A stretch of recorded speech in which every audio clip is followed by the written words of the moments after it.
நம்ம இன்னைக்கு எக்ஸலோட XL lookup பற்றி பார்க்க போகிறோம்.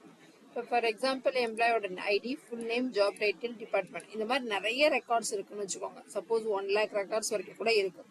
நம்ம என்ன பண்ணோம், ஒரு பர்டிகுலர் நேமுக்கு வந்து நம்ம வந்து என்னன்னா எம்ப்ளாய்ட் ஐடி எடுத்துட்டு அவங்களோட full name, job title, department நம்ம எடுக்க போகிறோம். ஸோ ஒரு 10 நேம்ஸ்க்கு வந்து இப்போ ஒரு 1 lakh ரெக்கார்ட்லேருந்து ஒரு 10 நேம்ஸ்க்கு எடுக்க போகிறோம். அப்போ எப்படி யூஸ் பண்ணுறதுன்னா எக்ஸ் லுக்கப்.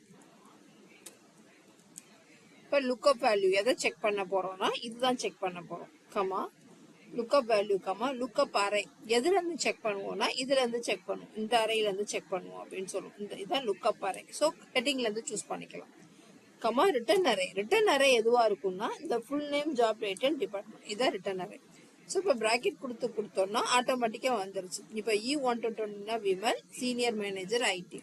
ஸோ இப்போ இங்க இருந்து நம்ம ட்ராக் பண்ணோம்னா ஆட்டோமேட்டிக்கா அடுத்தது எத்தனை ரெக்கார்ட்ஸ் இருக்கோ அது எல்லாமே வந்துடும். இப்போ E124 எடுத்தது Vijay, manager, human resource. So இதுதான் எக்ஸ் லுக்கப்போட யூசேஜ்.